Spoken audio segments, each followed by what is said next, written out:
Kayo ba ay payag na ang yearly event na Binibining Montreal ay gagawin sa theater para marami ang makapanood nito? I think that's a very intelligent thought. In fact, alam mo, ito lang sasabihin ko sa iyo, ang dapat natin matutunan talaga kung ano yung ginagawa natin sa nakaraan, hindi ibig sabihin na yun at yun na lang ang ating gagawin. Kasi ang ating society ay nag-change, ang ating komunidad ay nag-change, at kailangan yung ginagawa ng FAMAS nag-change din according sa ating community.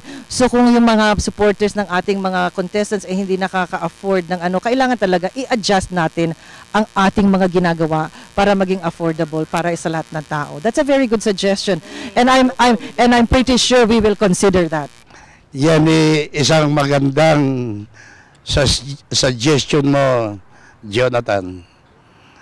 Kasi nga naman, sa totoo lang, pag Binibining Pilipinas, maraming gustong manood.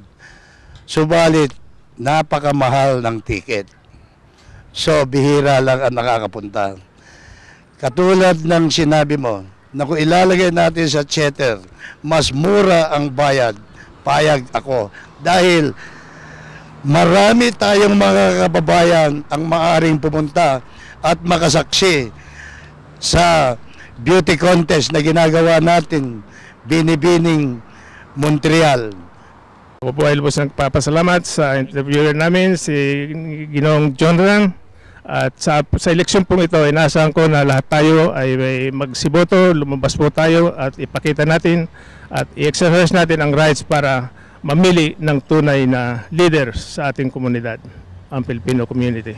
Salamat po. Ako po, si Mel Domingo, ay nananawagan sa lahat ng ating mga kababayan dito sa Montreal na sana piliin nating mabuti kung sino ang karapat-dapat manungkulan dito sa ating community building.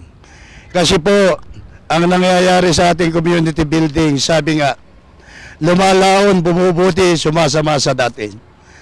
Kaya sana po, bigyan nyo kami ng pagkakataon, bigyan nyo kami ng aking mga kasama, at ipinangangako ko po na marami tayong magagawang magaganda sa ating komunidad. Piliin po niyong mabuti kung sino ang karapat-dapat. Kaya ako po ay nagigiusap sa inyo. Vote straight, Dilingkod Bayan Team under Mel Domingo. Maraming po salamat. We have a very strong team, and I am very proud of all the directors that are running with me in this team. So I really hope our people will vote wisely and consider our serious mission for our community and especially for our community center. So please consider Mabuhay Team.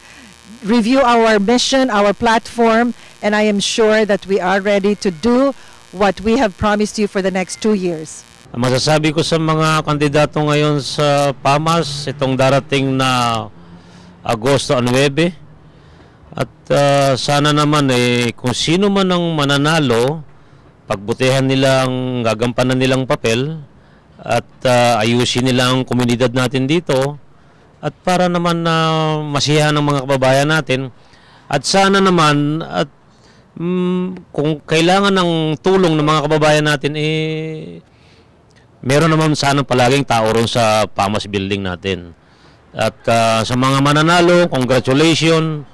At bigyan nyo sana ng panahon, oras sa lahat ng mga mananalo, para masilbihan natin ang komunidad natin dito sa Montreal.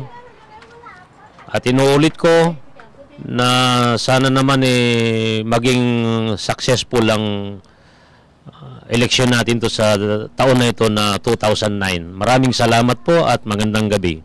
Masasabi ko tatakbo na PAMAS, Director. Dahil pagbutihan nila kung sino mananalo. Mangako naman sila na Director tatakbo. Yun lang masasabi ko. Sa Presidente, kung sino mananalo, ito pa rin nila na maayos para magiging okay yung Montreal natin. Yun lang masasabi ko. Thank you. Sana tulungan din yung mga kapwa natin Pilipino. Yun lang din. Ang masasabi ko sa mga kandidato ngayon, ang lahat na yan mabubuting tao para sa akin. Pero ang pinaka-importante, kahit na sinong manalo sa kanila, yung kaya nilang i-maintain ang kapakanan ng Filipino Association. Yun lang. Ang inaasahan ko kung paano nilang maprotektahan ang mga Pilipino. Para sa limbawa, maraming dapat na gawin na komisyon ay nakakaligtaan gawa nung siguro nagiging busy o wala silang panahon. Ayun ang masasabi ko. Marami silang dapat nagampanan, maraming dapat natulungan sa kapwa Pilipino. Ito si Jonathan nagbabalita para sa Balitang Alupon, kasama si Emmanuel Sia at si Elmel de la Cuadra.